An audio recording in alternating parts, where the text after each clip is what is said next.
Oh, I wrote to my friend. He's really averse to his defilements. And I said, don't hate your defilements. They will get you enlightened. Use them. Don't hate them. Your desire, as a defilement, for enlightenment or for increased concentration or better mindfulness or more love or whatever it is, that desire is a defilement, but that desire for good things will move you onward, and your aversion for unwholesome states of mind or unskillful states of mind or unskillful behavior will it'll add to it. will because it add to it. I mean, aversion is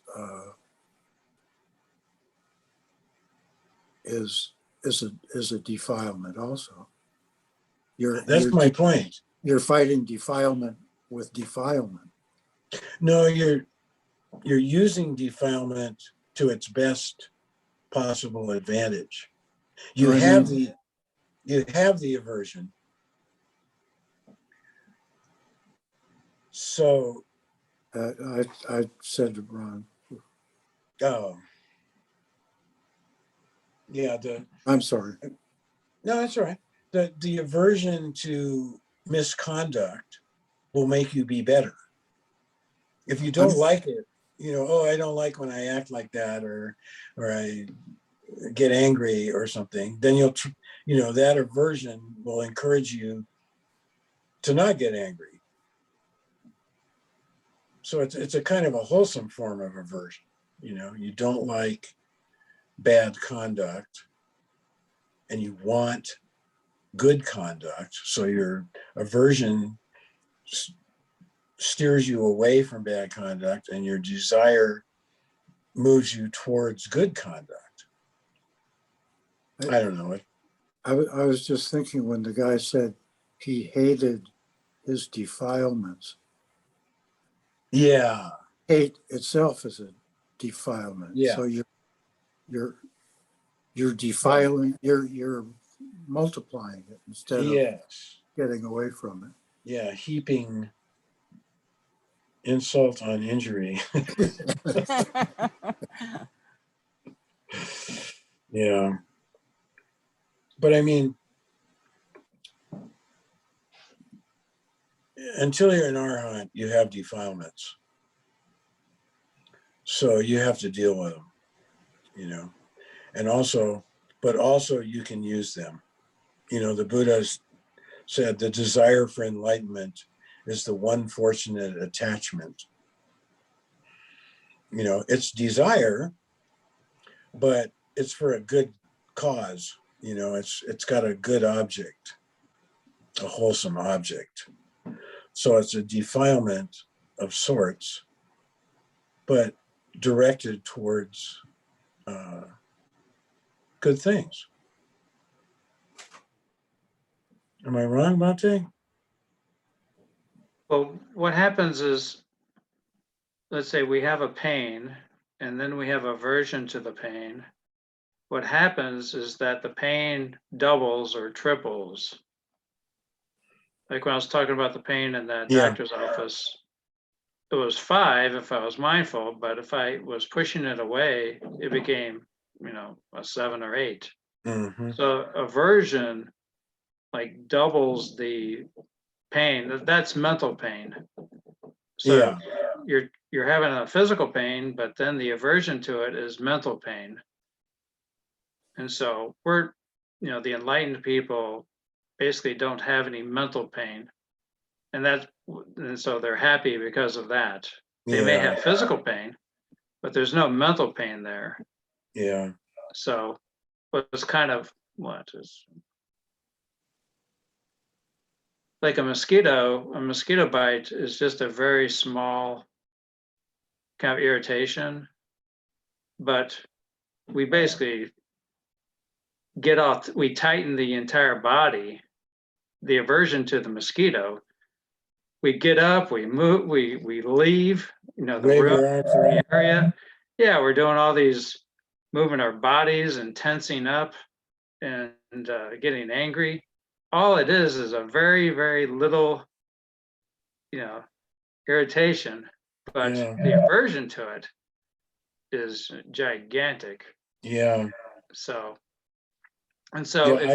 if you have anger, and then you're angry that that you're doubling the Yeah. pain of that.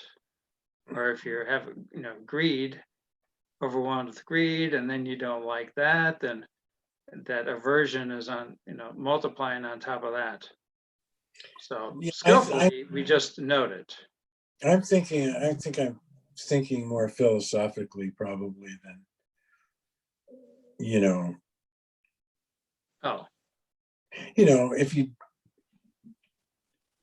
philosophically, if you don't want to behave badly because you don't like bad behavior, that's aversion. But it is also spurs you to behave well. Your aversion for misconduct encourages you to good conduct. Maybe, is that wrong? Am I wrong? I'm happy to be. It's well, like desire. there's a fear of doing evil and shame of doing evil. So fear and shame are two wholesome qualities Different that from keep us in line in society. Yeah.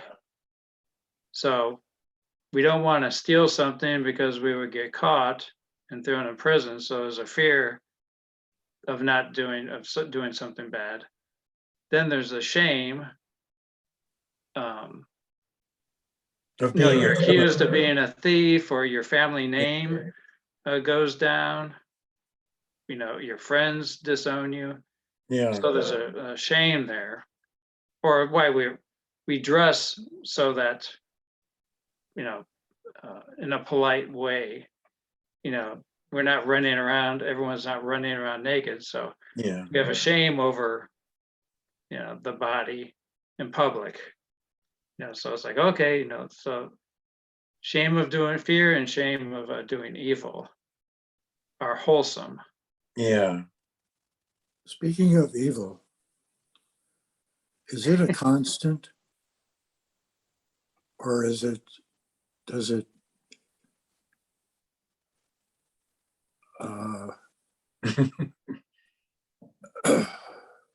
appear and pass away like everything else? Or is it a constant in the world?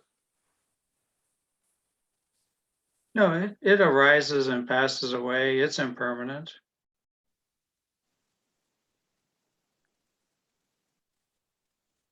So there is no such thing as evil and good. Well, no, it exists for that moment.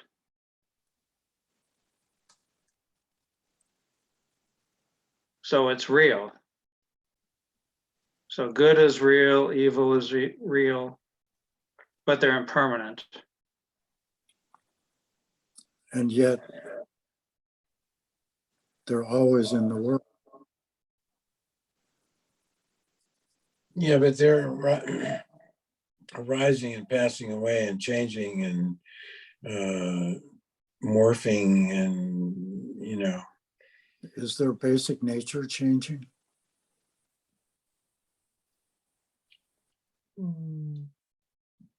maybe not.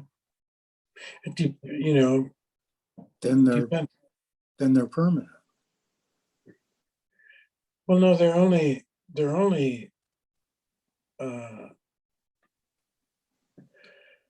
present when they're being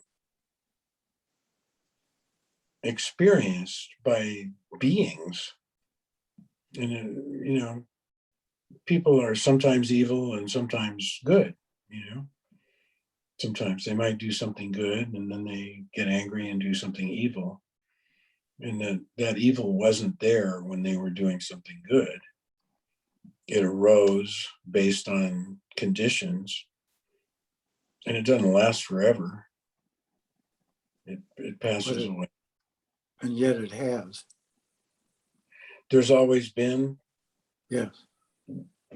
Yeah, but that's true. It's pretty much a constant.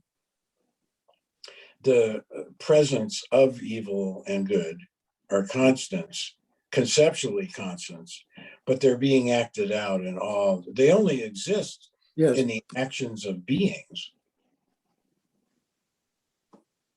There's no such thing as evil. Evil is a word, is a concept that describes certain actions, and influences and things, but it's just a term that describes a type of behavior. Yeah, breaking the 5 precepts. That's evil. So killing, stealing, sexual misconduct, lying, and taking intoxicants, that would fall under evil. Yeah. But this evil isn't like a philosophical evil. I mean, it's killing, stealing, it's not an abstract thing. And so if you abstain from killing, stealing, sexual misconduct, that's good. So good behavior, bad behavior. Yeah. And then you reap the results of those bad behaviors. You're thrown in prison. Your life is shortened. You lose your property. People don't like you. But then the good side, everyone likes you. You have a long life. You're not like sickly. Evil is just a philosophical term describing all kinds of different actions that someone might do. So there's no such thing as the forces of good and evil in the world. There is no the battle between good and evil is a fantasy. It's just a kind of it's a sort of poetic description of strife, of the presence of strife and discord and that kind of stuff in the world. But it's just words. It's just a way of describing killing and war and stealing and looting and that kind of stuff. It's a category of behavior, sort of. But I think what you're getting at is there a force of evil? Yeah. That's sort of separate from everybody? Yes. I don't know. I don't think so, but I don't know. Seems like there is sometimes. So when we say like the world is going bad,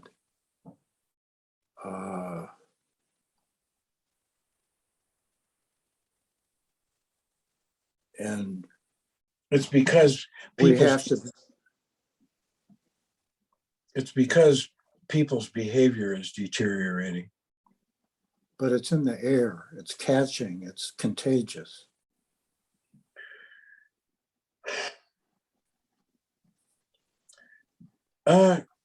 To some extent. I mean, nobody would ever shoot up their school. And then came Columbine. And now, God, there's all kinds of school shootings. And they thought, oh, yeah, that's a cool idea. Let's shoot up our school. And a lot of, they thwart other school, there's people planning school shootings, but they catch them before they do it. So, but it's not it's mental. I mean, they read about it, they heard about it in the news, they thought, oh yeah, that's a cool idea. I think I'll shoot up my school. I don't think they didn't come under the direct influence of the evil element so much as they were persuaded or something by evil actions that others did, as far as the school shootings, for instance. I don't think there's evil apart from beings' actions. This entity or element or quality that has a life of its own, sort of. I think it's just bad behavior,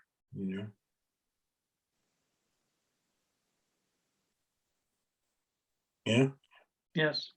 Yeah.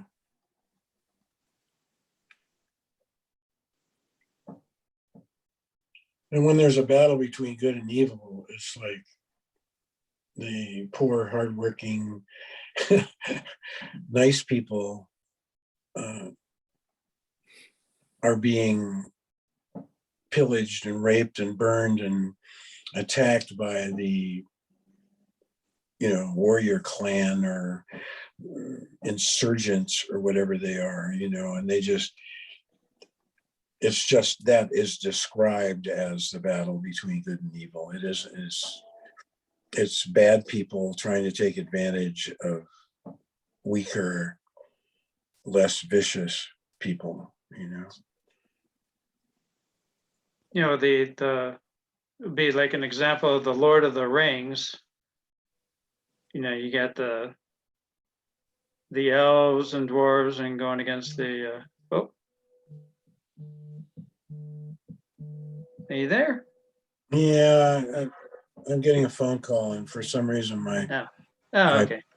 But yeah, but the example of the like Lord of the Rings, the good guys are wearing white, but they're killing the orcs or the other guys. That's like a philosophical good and evil, but a good person would not go to war against evil or anything. They would be purified to the point where they couldn't even have an anger towards the orcs. They would just have loving kindness, and if they got killed, it's like, so be it, or the good person. So fighting a war against evil is also evil. Yeah, fighting because you're killing. Yeah. So if you're abstaining, so if you just go to the straight moral, talk about evil and good as moral choices, it gets more simplified. You kill or you abstain from killing. You steal or you abstain from stealing. And the sexual misconduct, you abstain from that or you commit that.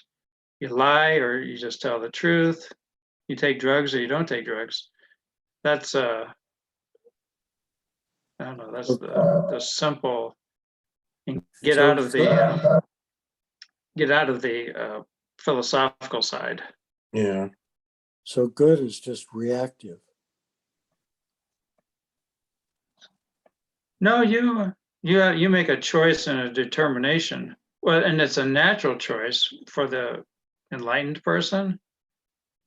They can't have a thought of anger or greed or delusion or a thought of cruelty.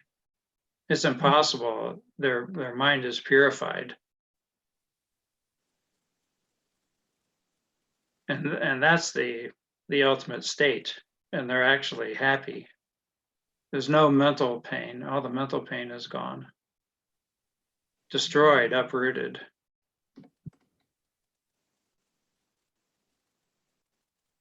So what David was talking about as using the example of Columbine, I think that's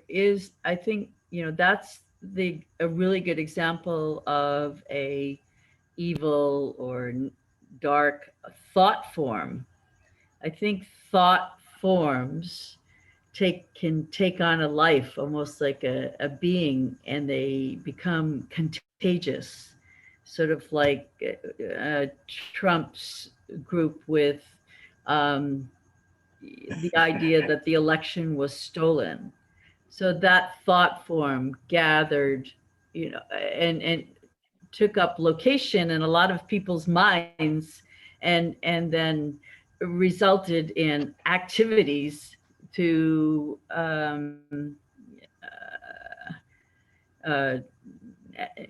to prove that it was true, or to assuming it was true.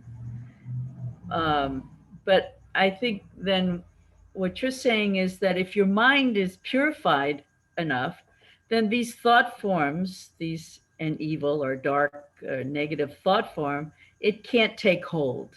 Yeah. But they are contagious. Yeah. That's In what, that, yeah. yeah, in a way. And it's 9:15, 9:16. So should we end it there? Oh, Well, aren't there some Buddhist practices about purifying one's thoughts? Uh, Oh, absolutely. so That's what do we call that? Buddhism. Meditation. Yeah. I mean, yeah, no, Vipassana does that, doesn't it? the and, whole, and the meta, whole, yeah. And yeah, the whole Yeah. Buddhist teaching really is about purifying the mind. I mean, through generosity, through virtue, through morality, through service, through compassion, through wisdom, through, it's all about purification. And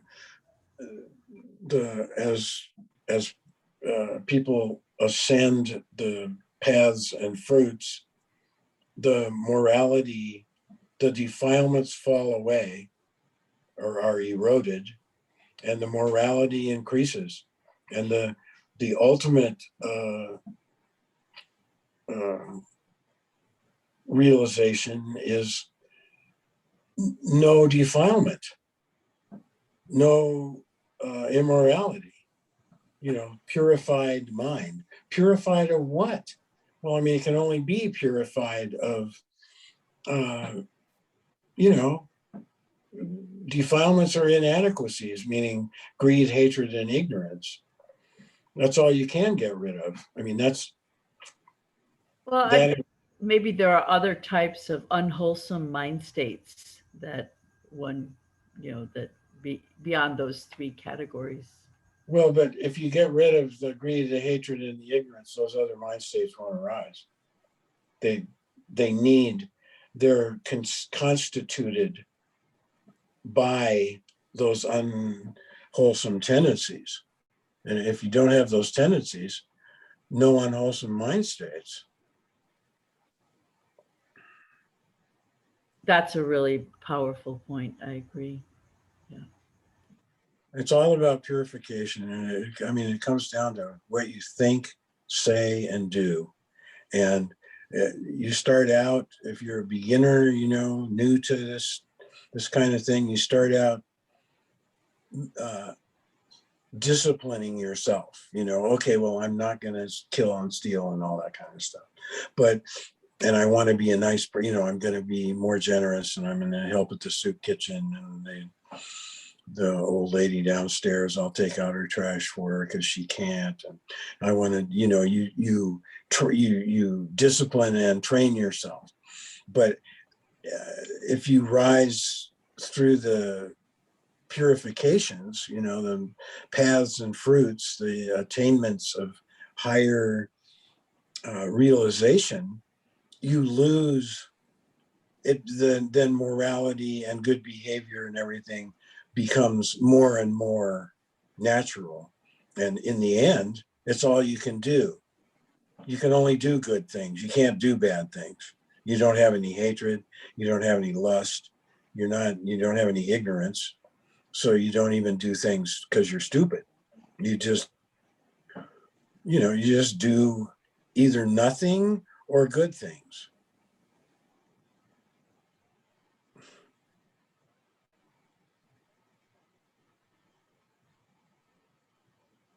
And the process, and the process itself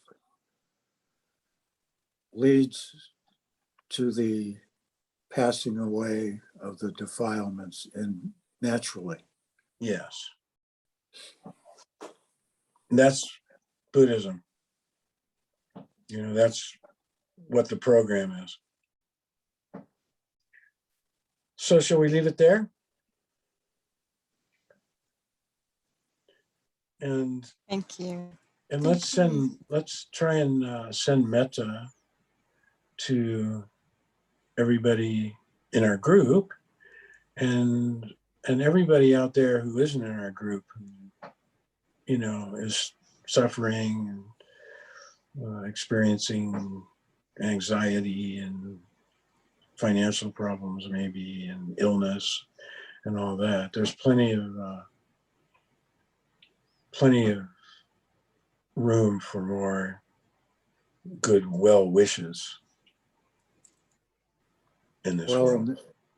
and the people we don't like need it as much as the people we do.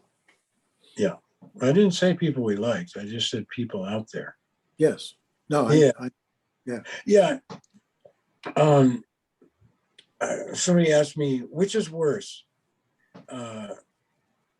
Somebody who kills, I don't know, an insect or kills something who knows it's the wrong thing to do, or someone who kills something and doesn't know that it's bad to kill them?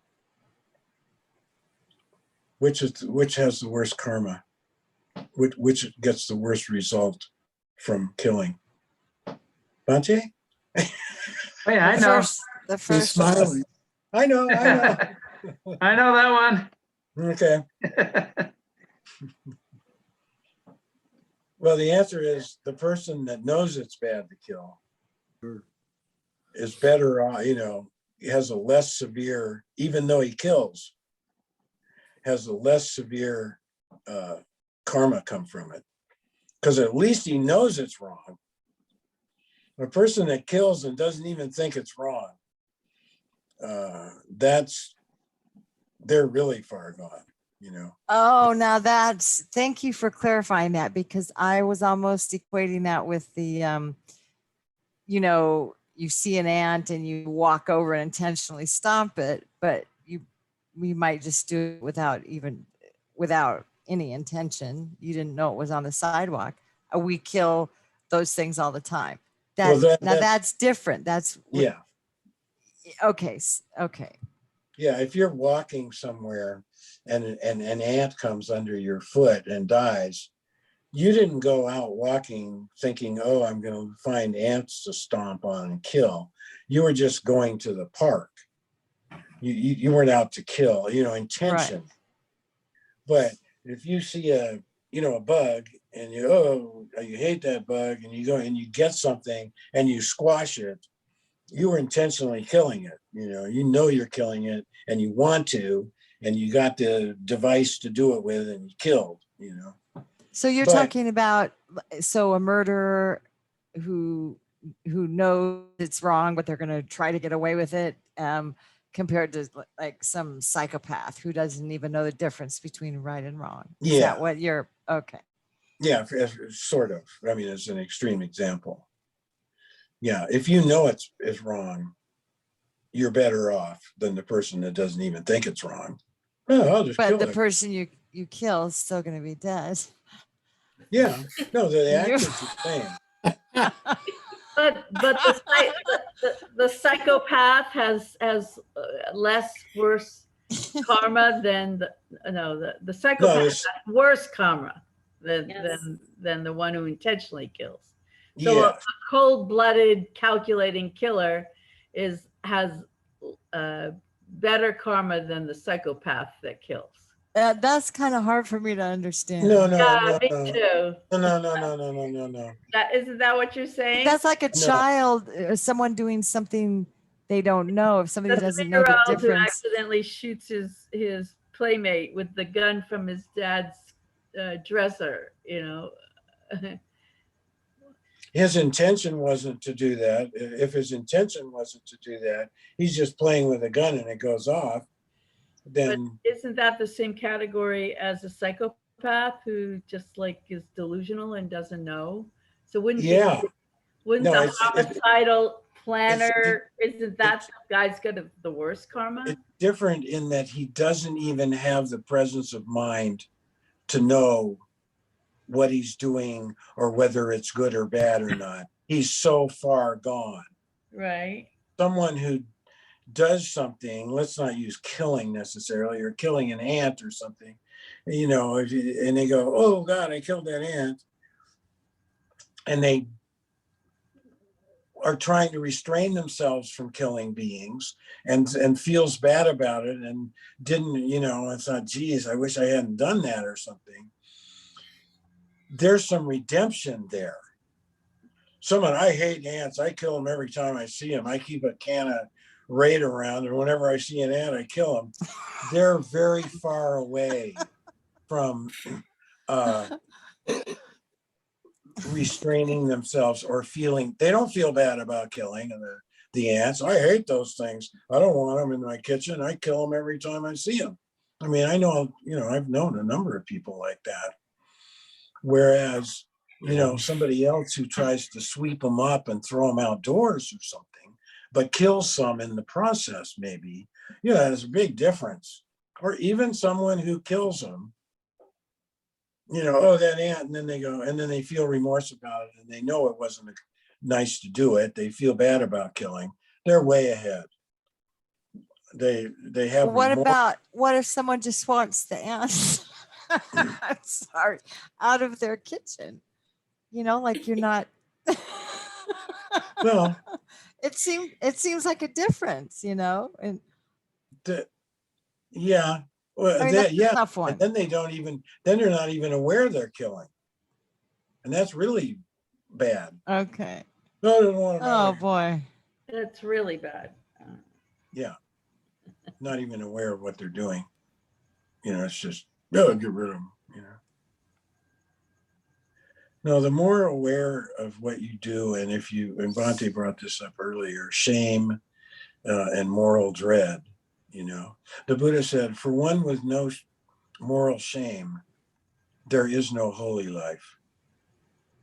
If you don't feel bad when you do something bad, don't waste your time on religion because it won't work for you. There has to be shame and dread. I don't mean to mess it, but you have to not like bad actions and not want to do them and fear the consequences, or you're not going to get anywhere. Otherwise, you're just amoral. And like we were talking about, this is about purification, which boils down to morality pretty much. I mean, purity of action, And if you don't care, then you're not going anywhere with spiritual practice. You have to care. I think we all do, probably. I'm not, I don't think we're all wanton murderers of living beings, probably. I hope not. I mean, ants in the kitchen can be a really challenging dilemma. And I had a really Buddhist person one time say, oh, just wash them down the drain. Like they'll be okay. Well, no, they won't. They'll drown in the sewer or in the septic tank or wherever, that will kill them. Pretty sure. How are they going to escape from the sewer pipe when they're rushing down towards the ocean in a pipe filled with water? I mean, they don't stand much of a chance. Well, I mean, the trap's there, so they'll definitely be in the water. They'll never get to the sewer, right? Yeah. The trap in the sink? Yeah. Like they'll be drowned for sure. They'll be drowned. Yeah. Yeah. Well, no, I mean, Unless they can make it through that. Well, some people pull the Somehow. trap out. They are intentionally washing them down the drain No, to no, get- no. I mean the trap in the plumbing And the, yeah, the. Oh, pipe. they'll definitely filled drop with that. water Yeah, all the Yeah. time. yeah. Yep. Okay. My goodness. Okay. We had kind of a lively Yeah. get together. Can you So, cut like the last 10 minutes of that recording? yeah, Yes. yeah, edit. Fortunately, there's editing. And none of these have been put anywhere. And I, We haven't yeah, posted. that's a whole other story. Yeah. Anyway. I have a question, but it's probably too late to ask it. The concept of killing for the sake of others.